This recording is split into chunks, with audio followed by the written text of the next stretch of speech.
Bonjour à tous, Morning FC du dimanche 30 novembre, mesdames et messieurs. Oui, je suis au café, et puis on est un petit peu en retard, mais en même temps c'est dimanche, on fait la grasse mat, merde. J'espère que vous allez bien, si vous êtes au café comme moi ce matin, c'est si vous êtes en train de manger une petite galette saucisse ce midi, ou alors si vous êtes en train de manger l'ignoble pain au raisin du 4 heures, eh bien bienvenue dans le Morning FC, et on a beaucoup de choses à discuter. On va commencer, chronologiquement sur ce qui s'est passé hier dans la journée de samedi en Ligue 1 et regardez, on commence direct, hein. De toute façon il n'y a pas de pause, hein. Nous on parle football, ça part direct en directas, en directing, le sapin de Noël est toujours là, le calendrier de l'Avent est prêt à être ouvert dès demain, oui c'est demain, ouais, le 1er décembre, oui. Dites-moi tiens si vous avez des calendriers de l'Avent dans les commentaires, faites-moi rêver les amigos, les amigas. On part direct, allez, regardez ce qui s'est passé, c'était le premier match de la journée en Ligue 1, la surprise, Monaco qui s'impose à Louis II sur un but de Minamino face au Paris Saint-Germain. On avait sorti la stat, les amis, hier, que Monaco était l'équipe actuellement en Ligue 1 à avoir battu le plus de fois historiquement le Paris Saint-Germain. Et je vous donne une stat là comme ça pour commencer de bon matin. 7, c'est le nombre de défaites infligées par Monaco au PSG sous l'ère QSI. Il s'agit du plus haut total partagé avec Rennes. Oui, c'est vrai, Rennes ces dernières années qui a battu pas mal de fois ce Paris Saint-Germain. 3 des 7 derniers revers du PSG à l'extérieur ont d'ailleurs eu lieu au stade Louis II et c'est quand même assez intéressant. En même temps, c'est plus facile quand les Monégasques ont le droit de défigurer Donnarumma ou le droit également de tenter d'arrêter la carrière de Lucas Chevalier. Ça, c'est incroyable, ça. Ça, c'est incroyable. Alors, évidemment, si vous voulez qu'on parle de la prestation du Paris Saint-Germain, on va en parler juste après. Mais ça, c'est quand même incroyable. Quand je vous dis, mesdames et messieurs, qu'il faut...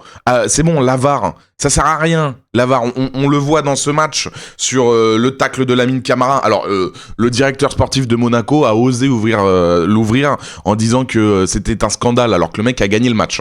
Et qu'il y a quand même des situations un peu bizarres dans ce match. Il a quand même osé se plaindre de l'arbitrage en disant que pour lui, sur Camara, il n'y a pas rouge. Excusez-moi, Roland Courbis, ça faisait longtemps en vidéo. 6 mois ferme, sur Kerrer il y a pas rouge alors que le mec il est quand même dernier défenseur, s'il fait pas faute le Parisien il va tout seul au but. Ils sont quand même forts, hein, les directeurs sportifs de n'importe quel club, ils sont quand même assez incroyables.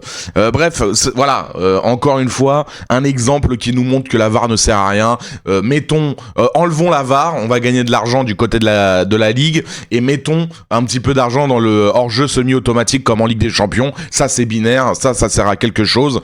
Pareil pour la goal line technologie, on la garde, mais alors la VAR, ça sert à rien. On revient au football du début des années 2000. Il y aura toujours des erreurs, mais au moins on comprendra que les erreurs viennent du fait que c'est un jeu arbitré par des humains. Et la VAR, on nous a mis une carotte. Arrêtons un petit peu. Bon, bref, sur le contenu, les amis, franchement, le Paris Saint-Germain, comme je vous disais, moi, cette victoire face à Tottenham, j'avais du mal à l'analyser parce que pendant 1 heure de jeu c'était très compliqué pour le PSG et après il y a quand même un joueur qui est au-dessus de tout le monde qui s'appelle Vitinha qui met un triplé et ensuite voilà quoi. Mais je veux dire, dans le jeu, il y avait pas grand chose. Là, c'est pareil, hein, les amis. Même si le Paris Saint-Germain a plus d'expected goals que Monaco, même si le Paris Saint-Germain a plus de frappes que Monaco, mais regardez, 17 frappes, 4 cadrés, hein. 4 cadrés, et encore ce soir le meilleur parisien c'est Vitinha. João Neves est passé à côté, Fabian Ruiz aussi, la triplette offensive Kvaratskhelia, Mayulu, Kanguinhi aussi. Je quand même, moi je veux bien penser et savoir que Luis Enrique veut un effectif resserré, etc. Mais quand il y a des blessures, on voit que c'est quand même limité, quoi. Quand tu vois cette équipe qui est alignée avec un Zahir Emery qui est titulaire en latéral droit avec la blessure d'Hakimi, Zahir Emery c'est quand même très limité à ce poste de latéral droit. Offensivement il apporte absolument rien. À chaque fois j'ai l'impression qu'il a du ping, Zahir Emery, quand il est en position offensive. Par exemple, j'ai souvenir d'une situation où il est sur le côté droit, il passe son adversaire, il peut centrer, il a 2 secondes pour pouvoir mettre un ballon dans la surface, il hésite et au final il centre pas et il revient en retrait. C'est pas possible.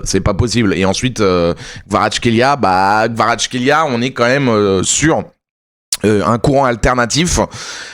Après, je le redis, le Paris Saint-Germain, c'est pas au mois de novembre qu'il faut les juger hâtivement et définitivement.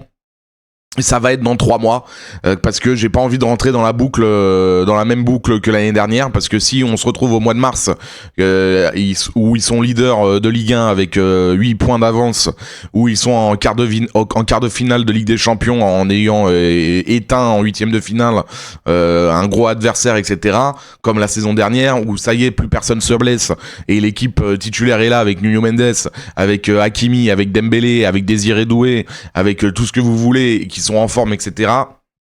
Ça peut faire mal et j'ai pas envie d'aller dans cette boucle-là. En tout cas, du côté de l'AS Monaco, hier dans le Morning FC, j'avais très peur parce que notamment avec l'absence au milieu de terrain de Zakaria. Et bah écoutez, ça a pas été. Après, j'allais dire ça a pas été mal. Bah ouais, mais normalement, Lamine Camara, il est expulsé assez tôt dans la rencontre. Hein, si la VAR fait son œuvre.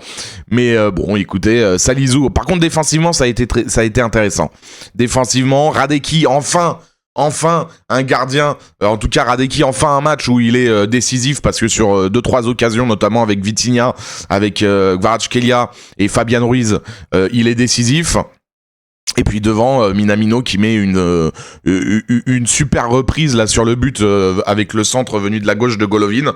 Ouais, franchement, bah voilà, Monaco hein, qui étonnamment montre un autre visage après le match nul à Chypre face à Paphos. Et on en marquera d'ailleurs aussi, je sais pas si vous avez vu cette image, parce que Paul Pogba a joué une dizaine de minutes avec le temps additionnel. Il est allé voir les supporters. Je sais pas, j'ai pas bien compris cette image. À la fin du match où Pogba va voir les supporters de l'ASM, il dit allez, on est ensemble, mais faites un peu plus de bruit quand même. Et les supporters l'engueulent en lui répondant écoute, t'es gentil, nous ça fait 30 ans qu'on met l'ambiance. Enfin, bon, ça fait 30 ans que vous êtes dans le stade en tout cas. Mouillez le maillot. Bizarre un peu cet échange. En tout cas, la défaite du Paris Saint-Germain, elle est là. Et qu'est-ce qu'elle a donné comme occasion ? Elle a donné l'occasion aux Marseillais de prendre la place de leader de ce championnat. Est-ce qu'ils ont réussi à prendre cette chance ? Réponse, eh ben non. Eh ben non, et c'est pas possible les amis. Hein. L'OM qui échoue encore pour prendre cette place de leader de partout entre l'OM et Toulouse. Un but dans le temps additionnel à la 92e minute de Hidalgo pour le TFC pour aller égaliser et récupérer un point du déplacement au Vélodrome. Et franchement, c'est pas possible. Hein. Je vous mets... les stats, et encore un match où l'OM a la possession de balle, hein, 77% de possession de balle pour les hommes de Roberto De Zerbi, et encore un match où quand ils ont la possession, et ben ils font une contre-performance, ces Marseillais. Comment dire ? Moi je l'ai dit, hein, on était en live sur Twitch, sur la chaîne, vous avez le lien dans la description. Quand Roberto De Zerbi fait les premiers changements là, où il change Aguerd pour Balerdi, Nadir pour Kondogbia, je le dis en live, je dis attention, ça me paraît un peu présomptueux de la part de Roberto De Zerbi parce qu'il restait un quart d'heure à jouer, que Toulouse était mené 2-1 après avoir mené au score 1-0.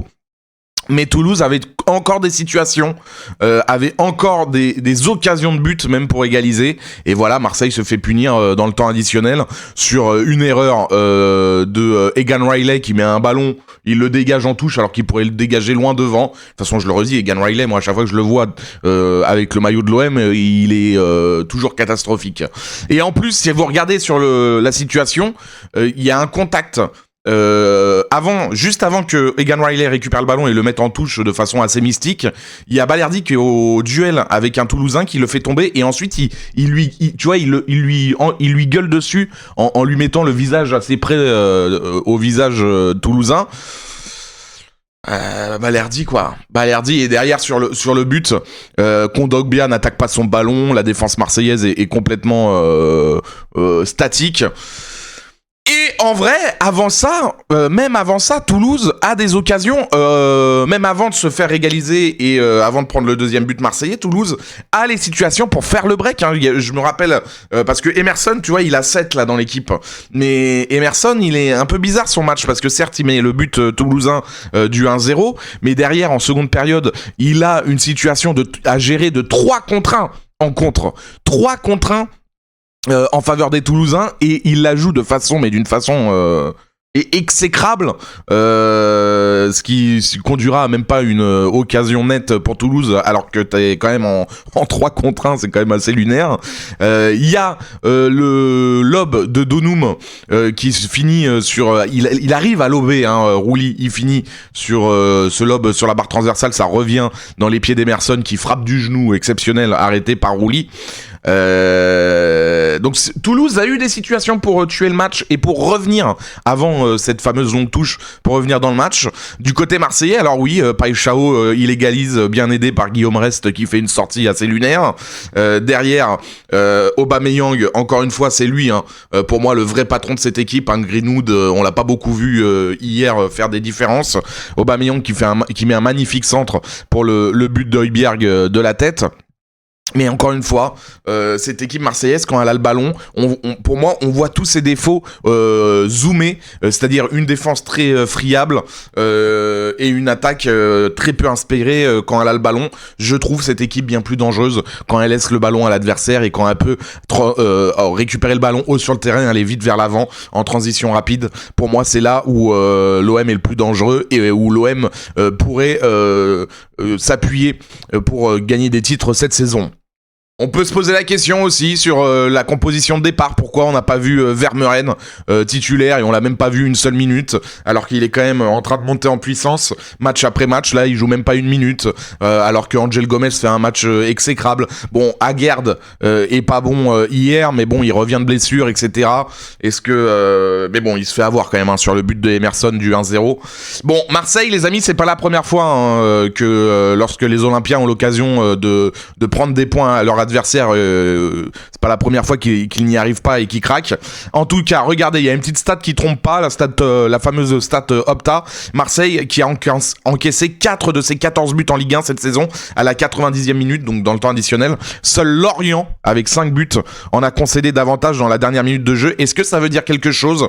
Est-ce que ça veut dire que l'OM est une équipe qui physiquement peut-être en fin de match a du mal, ou mentalement, moi j'ai pas envie de croire au facteur mental, j'ai plutôt envie de croire au facteur physique et surtout au facteur de Zerbi qui fait pas les bons changements, les choix tactiques un peu catastrophiques quand tu fais des changements, quand tu changes un défenseur pour un autre, que tu fais rentrer un Egan Riley pour Emerson.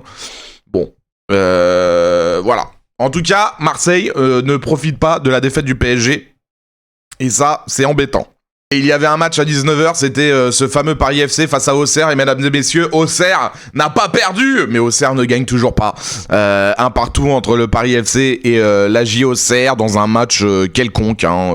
Si vous aviez mieux à faire à 19h hier, vous avez bien fait de faire cela et de pas être devant Ligue 1 Plus. 15 000 spectateurs quand même à Jean-Bouin pour une affiche très moyenne à 19h un samedi. C'est pas le Paris FC qui fait qui est en train de gagner son pari d'installer un second club dans la capitale.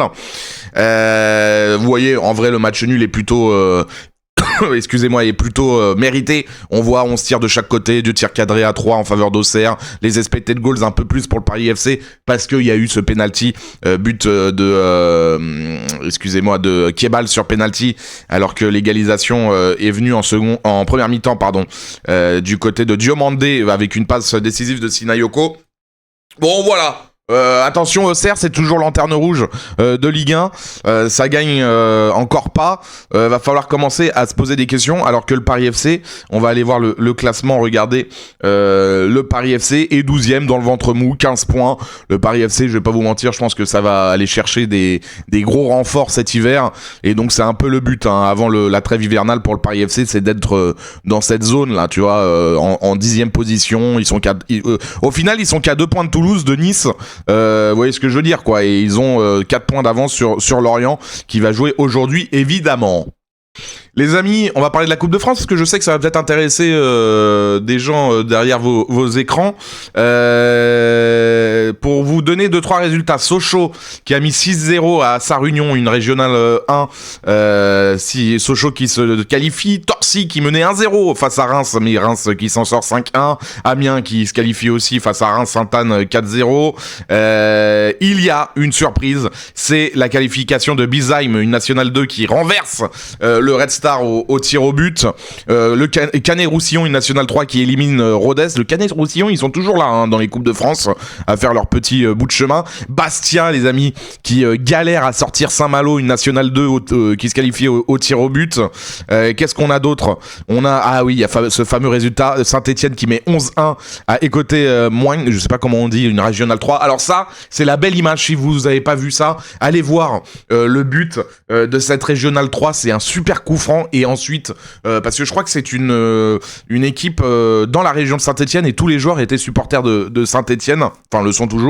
Et allez voir au moment du but de cette équipe de régionale 3, c'est incroyable. La fin du match aussi, la communion avec le public où carrément ils chantent en faveur des Verts, c'est assez incroyable. Il y a aussi ce Bordeaux-Mazères qui menait 3-0 cette équipe de régionale 1 à la mi-temps face aux Girondins, et les Girondins en une mi-temps, en seconde période, qui ont renversé complètement le match. 3-0, une tout 3-4, c'est magnifique. Et sinon, je crois qu'il n'y a pas d'autres résultats significatifs. En tout cas, aujourd'hui, un petit tour, on va en parler vite fait, un petit Touraine 3. Justement, on va aller voir ce qui va se passer aujourd'hui dans la planète football, mesdames et messieurs, en ce dimanche 30 novembre. Eh bien, si Marseille n'a pas réussi à saisir l'occasion de prendre la place de leader au Paris Saint-Germain, il y a une autre équipe qui aura l'occasion aujourd'hui, c'est Lens. Lens qui se déplace au stade Raymond Kopa face à Angers en cas de victoire lensoise. Mesdames et messieurs, oui, le peuple sang et or. Je sais que vous êtes derrière vos écrans et que vous êtes comme ça là dès ce matin en attendant le match à 17h15. D'ailleurs, j'ai une bonne nouvelle pour vous, ça sera en direct sur la chaîne Twitch Edouard RBF. Vous avez le lien dans la description. On sera sur le multiplex dès 16h45, donc on va suivre un petit peu ça. Et donc ce Angers-Lens, en cas de victoire, les Lensois seront leaders de Ligue 1, incroyable. Mauvaise nouvelle, on le disait hier, la blessure de Jonathan Grady, c'est pas le marteau-piqueur, la perceuse Jonathan Grady. Gagnou donc devrait prendre sa place dans la défense à 3 avec Beidou, Malanxar, Risser évidemment dans les buts, Udol, piston gauche, Aguilar piston droit. Alors on m'avait dit qu'effectivement Pierre Sage pourrait mettre Udol dans cette défense à 3 et remettre Machado à gauche, mais est-ce que Machado est de retour, les amis? Oui, il est remplaçant, donc si ça se trouve ça va être ça, parce que j'ai remarqué que les compositions probables de l'équipe, c'est pas toujours ça qui est ça, on va pas se mentir. Donc Sangaré, Thomasson au milieu de terrain, et la triplette offensive, Flo Thauvin, Hodgson Edouard et Wesley Saïd, pardon. Attention, parce que Angers, on sait que c'est une équipe qui commence à gagner, qui commence à bien jouer, alors que les mecs, ils ont 2,50€ et un bounty en termes de budget. C'est quand même assez incroyable ce qu'ils font avec du Abdelli, avec du Belkebla, avec du Mouton, du Belkedim, du Shérif notamment. Donc c'est pas fait pour les 100 et or, mais ça va être intéressant à suivre. À 15h, les amis, Strasbourg face à Brest. Ça, c'est un match intéressant aussi, parce que Strasbourg, qui avait perdu justement face au 100 et or la semaine dernière, 1-0 sur je crois que c'était à Bollaert, il me semble. Et bien là, Strasbourg a fait un petit exploit jeudi dernier en Conference League en battant Crystal Palace 2-1 alors qu'ils étaient menés 1-0. Et bien là, il va falloir prendre ces 3 points face au Stade Brestois. Vous avez les compos probables ici et ça va être intéressant à 15h de suivre ça. Les autres matchs à 20h45, on va voir ça tout à l'heure. On a évidemment Le Havre, Lille, les amis, qui a aussi gagné en Ligue Europa jeudi 4-0 face au Dynamo Zagreb. Et bien là, il faut aller prendre les 3 points sur la pelouse du stade Océane. Giroud devrait être titulaire, Sarawi, Haraldsson, Correa, Benjamin André, ça va faire du bien ça aux Lillois, Bouhaddi, Meunier, Ngoy, Mandy, Perrault et Hauser dans les buts, alors que du côté du Havre, ouais, ça devrait être du classique. Attention, au Havre, à domicile, ça prend pas mal de points. Et regardez, Lille a perdu 8 matchs à l'extérieur en Ligue 1 en 2025, 5 victoires, 2 nuls seulement. C'est déjà 2 fois plus qu'en 2024, 6 victoires, 6 nuls, 4 défaites. C'est le plus haut total pour le LOSC en déplacement dans l'élite depuis 2018, qui avait perdu en 2018 10 matchs à l'extérieur. Donc c'est pas fait pour les Lillois. En sachant qu'en plus Verdonk sera suspendu et en plus il est blessé, il me semble, que Broholm est malade, que match en fait sur le papier on pourrait se dire ok c'est 3 points dans la poche des hommes de Bruno Genesio, mais en fait c'est pas fait du tout et il me semble qu'il reste un autre match, voilà c'est celui-là, alors celui-là. Alors là, faut être supporter de Lorient, je crois, pour regarder ce match. Mais pourtant, on va l'avoir dans le multiplex en live sur Edouard RBF sur Twitch. Lorient-Nice. Nice, là,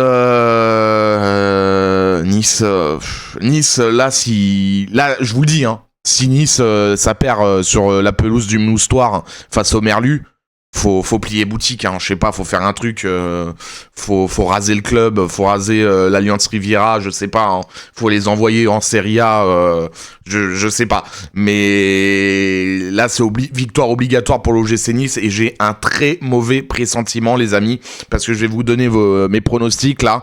Pour moi, ce Lorient-Nice, je vois une surprise de Lorient, une victoire genre 1-0 sur un penalty de Pagis. D'ailleurs, une petite stat, Lorient n'a remporté qu'un seul de ses 14 derniers matchs contre Nice en Ligue 1. Tiens, pour donner un peu d'espoir, s'il doit y avoir des supporters niçois ou niçoises, je sais que ça n'existe pas de ouf, hein, parce que même quand leur stade est à une jauge baissée de quasiment de moitié, ils n'arrivent pas à faire des guichets fermés.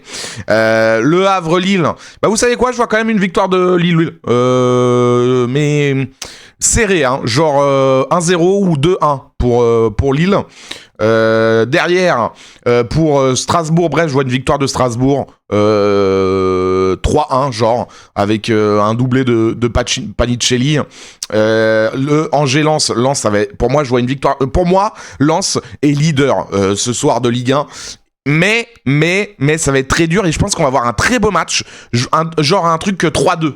3-2 pour Lens face à Angers. Et évidemment, on va parler de ça sera aussi en direct sur Edouard RBF sur Twitch. Le lien est dans la description à partir de 20h15. L'OL qui accueille Nantes. Quelle affiche du dimanche soir. Mais en vrai, je suis intéressé de voir ce que va proposer Lyon. Et d'ailleurs, c'est pas le premier match. Est-ce que on a l'info ou pas? Tac. Est-ce que on a l'info? Est-ce que c'est pas le retour de... il va être sur le banc de touche ou pas? Merde, j'ai perdu son nom. Ah, j'ai un trou, là, ça y est. Et vous allez voir, je vais pas faire de cut. Paolo Fonseca, est-ce qu'il revient sur le banc, là, ou pas encore? J'ai pas l'info. En tout cas, on nous met une petite statistique, les amis, sur Satriano. Satriano reste sur 17 matchs de Ligue 1 sans marquer. Son dernier but dans l'élite remontant au 28 avril 2024 avec Brest contre Rennes. Il a tiré 20 fois au but en 816 minutes de jeu depuis. Moi, ce qui me choque le plus, c'est qu'il ait que 816 minutes de jeu depuis le 28 avril 2024. C'est quand même une folie cette histoire. En tout cas, la compo probable pour ces Lyonnais pour accueillir l'ignoble FC Nantes. Graves dans les buts. Tessman, Niakate, Tagliafico, Abner, Adbauer, De Carvalho, Morton, Soultz, Tolisso, Satriano. Oh là. Ah oui, parce que Kluivert, Clinton Mata et Ghezal sont blessés. Fofana, Noama sont en reprise. Ça, c'est une bonne nouvelle pour les Lyonnais. Et non, il est toujours suspendu, Fonseca. Ça sera sans doute la semaine prochaine, alors son retour sur le banc. Et attendez, pourquoi... Du coup, Maitland-Niles va être gardé au repos? Oh là là là là. Ah bah, j'ai très très peur, là, pour les Lyonnais, là. En même temps, quand tu regardes Nantes en face, Guirassy, El Arabi, Ablin, Le Penant, Kwon, Mwanga, Koza, Tati, Awaziem, Amian et Lopez. En tout cas, c'est le retour d'Anthony Lopez. Alors, il était déjà revenu au Groupama Stadium, mais c'est toujours une petite attraction quand Lopez retourne au Groupama Stadium. Là, j'allais dire un pronostic, les amis, mais... Allez, Lyon 1-0. Hein. Lyon 1-0 dans un match de merde. Dans un match de merde. Ouais.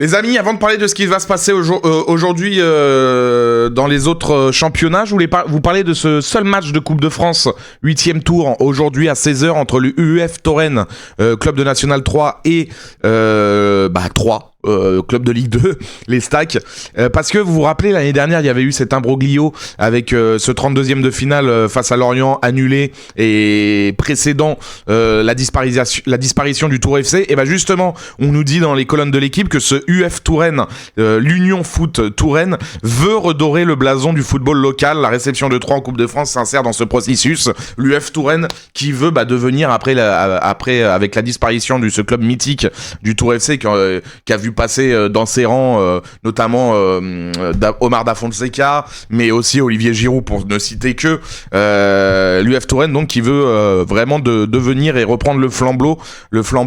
Ça peut passer par ce match-là à 16h. Je sais pas s'il sera diffusé, je vais vous donner l'info dans quelques instants, mais c'est à regarder, tiens. Et il sera diffusé, les amis, sur les chaînes locales de France 3, sur France 3 Centre Val de Loire et sur France 3 Champagne-Ardenne. Si je dis pas de bêtises, les amis, si vous avez MyCanal, vous pouvez le regarder parce que normalement on a tous les France 3 de toutes les régions sur MyCanal. Donc voilà, même si vous habitez pas dans ces régions-là, vous pouvez regarder le match. Moi je vous dis, tiens, je pense que je vais regarder la première mi-temps comme ça pour me faire un kiff. Allez, dans le foot international, les amis, la victoire du FC Barcelone 3-1 face à Alaves avec le premier but de Lamine Yamal au Camp Nou, incroyable évidemment. Et puis il s'en est passé des choses en Première Ligue avec que des scénarios de dingue. Sunderland qui était mené 2-0 par Bournemouth qui gagne 3-2, incroyable. Manchester City qui menait, il me semble, 2-0, qui s'est fait reprendre à 2-2 et qui gagne finalement 3-2. Qu'est-ce qui s'est passé d'autre? Brentford avait gagné 3-1 face à Burnley. Newcastle qui met une gifle à Everton 4-1. Tottenham, encore une fois, c'est une bonne équipe de merde des Spurs qui perd sur sa pelouse face à Fulham. Il y a eu du spectacle. Bayern aussi qui était mené par 5 Poli 1-0 et qui gagne 3-1 dans les derniers instants. Regardez, but de Luis Diaz à la 93e pour le 2-1, but de Jackson à la 96e. Voilà ce qui s'est passé un petit peu hier. Alors qu'aujourd'hui, justement, dans le programme, il y a évidemment ce choc entre Arsenal et Chelsea, derby de Londres. En même temps, des derbys de Londres, il y en a tous les week-ends. À 17h30, c'est à regarder. Il me semble que c'est le premier qui se déplace sur la pelouse du deuxième. Il y a le Real Madrid à 21h qui va à Gérone pour reprendre sa place de leader en cas de victoire. Il y a ce Roma-Napoli intéressant aussi. Vous savez quoi, on va se faire la directas en directing, le programme TV idéal de football selon moi, pour vous dire ce que vous devez regarder selon moi, si vous voulez des petits conseils. Eh bien, vous savez quoi, vous vous posez, les amis, dès 13h avec ce Crystal Palace Manchester United sur les antennes de Canal+, exactement sur Canal+ Foot. Ça vous emmène jusqu'à 15h. Alors à 15h, il y a Liverpool qui doit aller à Londres sur la pelouse de West Ham. Mais bon, moi je vous dis, à 15h, vous allez sur Strasbourg-Brest. En tout cas pour la première mi-temps, c'est sur Ligue 1+, évidemment. Ensuite, une fois que vous avez regardé cette première mi-temps sur Ligue 1+, à 16h, vous allez, comme je vous ai dit, sur les France 3 régionaux pour aller voir ce match de Coupe de France entre le Touraine et les Stacks. À la fin de la première période, vous allez sur ce multiplex parce qu'il faut voir absolument si Lens va être leader de Ligue 1. C'est évidemment le multiplex sur Ligue 1+.